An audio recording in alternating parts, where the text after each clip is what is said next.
I am a 33 years old woman, the breadwinner of our household. I have multiple, highly specialized degrees for a niche industry. I make $200K plus, with potential to get in the $600 ms range. My company has not been hit that badly by COVID, so most of us have kept our jobs, but we're held to strict standards. My husband has a broad degree / work experience. He quit his job right before COVID hit, hoping for a better job in the meantime, and I was supportive. He spent a ton of time applying to various jobs, and finally landed an interview at Organization X. This is his dream job, in almost every imaginable way. I can't be detailed. However, it's paying about $65K a year, which would be fine, except this job directly puts my job stability at risk. My company and this org are adversarial, at best. My field is extremely secretive, and if clients discovered my spouse was working for a competitor, I would be permanently tainted. I wouldn't be able to get a job in the industry forever. I know this sounds like an exaggeration, but I promise you, it absolutely is not. It'd be like if I worked in protecting the privacy of celebrities, and he worked for TMZ. If he tapped my car, got into my work devices, he could use that to advance his career. And any trust one have in this field will be gone. Even if I trusted my husband not to do that, my clients and company don't. Worse, B//C my background is so specialized, this is the only field I can work in. I asked him to drop from consideration for this job, since if he got it, we'd lose my income. $65K a year cannot support us in this city. Plus, he does not have to work for this organization. Even if the job market is awful right now, his background gives him access to a wide range of jobs, but I only have this one niche field. He was extremely angry, and said I was selfish and only cared about money.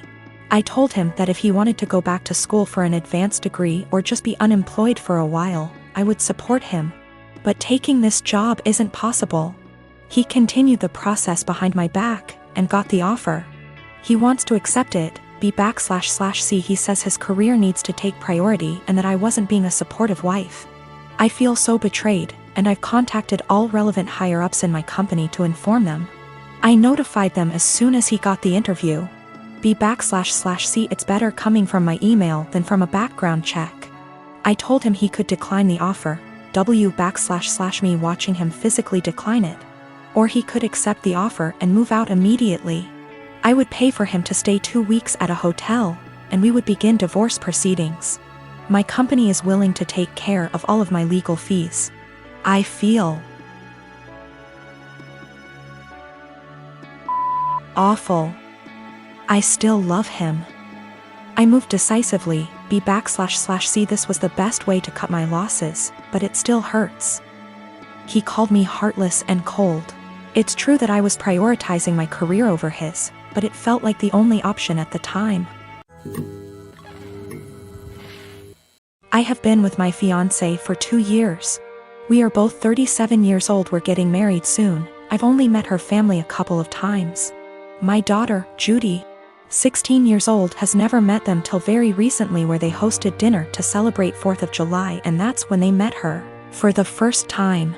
Judy has a visible burn scar on her forehead. It was due to an accident she was in when she was 9. She used to be incredibly insecure about it, to the point where I was forced to homeschool her, and it was hard trying to deal with and navigate through this rough time. Now she's doing a lot better, though some comments can really cause her to become stressed out and anxious. My fiancé knows all that and respects it. Before we went to her parents' house, I asked her to tell them about Judy and her struggle, and get to try and not say anything negative about it or possibly mention it. She said she would guarantee no one will say anything. We got to the event and they talked to Judy, and she slowly warmed up to them. Everything was going well till I was dinner time. My FMIL looked at Judy while she was eating and pointed at her scar, basically asking questions about it, which made Judy lose her appetite and start to get uncomfortable. I kept sending my fiancé and her mom signs to knock it off, but to no avail. Finally, FMIL then brought up the wedding and asked my fiancé if it'd be possible to Photoshop the scar out of any wedding photos that will have Judy in them, just in case they distract viewers. I was dumbfounded. Fiancé said nothing, just stared casually while nodding. I looked at Judy, and it was clear this got to her. I leaned closer and asked if she was feeling uncomfortable and that we could leave if the answer was yes. She took her time, then nodded and said, "Yes, I'm feeling uncomfortable right now." I got up and told her to get ready cause we were leaving. My fiancé, her mom and the family started insisting we finish dinner and stay, but I refused. I took Judy and got in the car and left before even talking to my fiancé. Obviously, she was pissed. She called and was angry, talking about how I disrespected her parents by taking Judy and leaving in the middle of dinner and not even saying goodbye. I told her that Judy was feeling uncomfortable with Mills' comments and questions.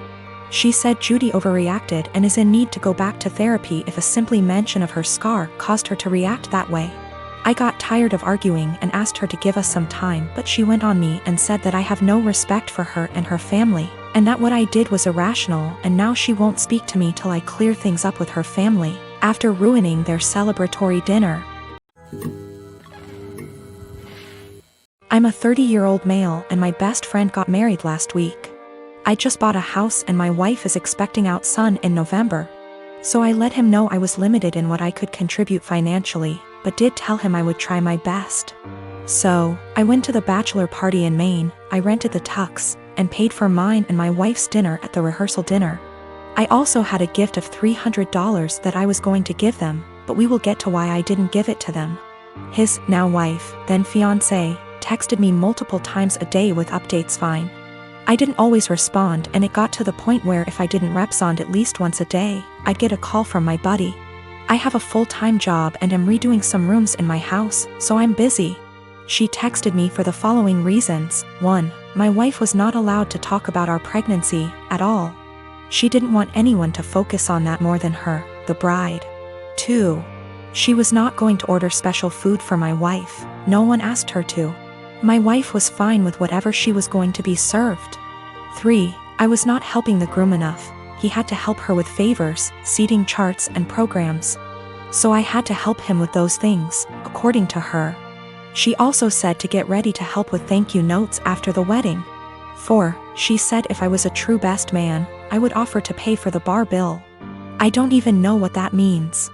5. She had to read to approve my speech before the rehearsal dinner and wanted to be included as much as my buddy. She told me to make up things if I had to. I was also not allowed to include anyone but the two of them, and no inside jokes or stories about my buddy that didn't include her. 6. Her last text said to tell my wife to keep it together and not make a pregnancy scene during the wedding. Also, she wanted her to choose a dress that downplayed her pregnancy as much as possible. I was just so aggravated.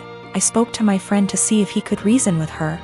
He told me to just play ball on this one, it's her day, and to cut him a break, because he'd be dealing with her nonsense for the rest of his life. I was annoyed but calmed down. The day of, all the bride and my buddy do is scold me, berate me and bark orders. I head down to the bar for a drink. The bride's mother is there and warns me not to get drunk because I've ruined her daughter's day enough. I didn't give them the card with the cash, and in the speech, I used my friend's exact wording about having to deal with her nonsense for the rest of his life. I wished them the best and told him I'd always be there for him, especially during the divorce. I and my husband tried for 5 years to get pregnant.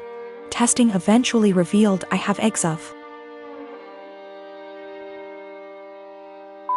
steel, and without medical help I'll never get pregnant. So that's what we did. Gave our samples, 1 petri dish, and 9 months later I have 2 beautiful fraternal twin boys. Jack and Adam. Thing is, Jake has a condition.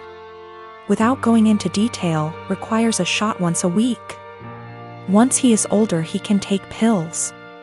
I went back to work and mother-in-law offered to watch the babes. She's wonderful, I trust her 100%. They were 9 months.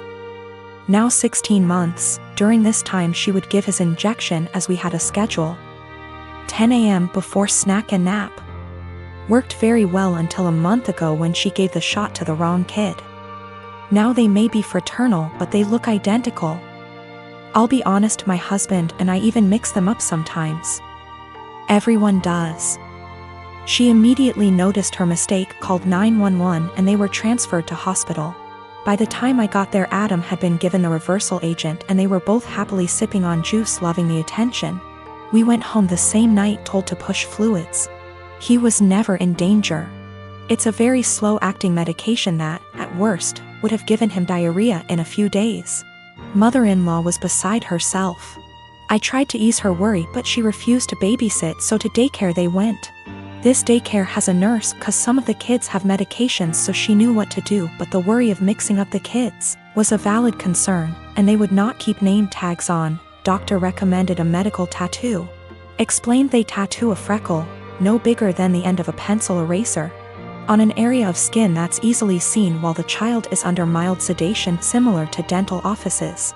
Because of the area, it usually fades in 2 to 3 years, but by then they should have developed more personal features, and may not need it redone. So after discussion with my husband, we did it. He has a 2 mm brown freckle on his earlobe. From entering the office to leaving it took 30 minutes. Never felt a thing. Mother-in-law lost her shit the second I mentioned a medical tattoo. I tried to explain, but she just freaked out, so I put both kids on the floor and told her to pick up Jack and find the tattoo. She picked up Adam, so I handed her Jack, and after 20 minutes still couldn't find it. Stripped him to his skivvies. I finally pointed it out and she went, "That's just a freckle," I just said. My point exactly. Adam doesn't have a freckle there. So that's how daycare can tell them apart. She's still pissed and ranting. Once I explain to others and they fail to find it, they understand, but they still think I went too far in tattooing my child and altering their body. I believe I took the necessary precautions recommended by the doctor, and the tattoo will fade with sun exposure, and as he grows, by the time he's 5 it probably won't even be visible, or it'll just look like a faded freckle.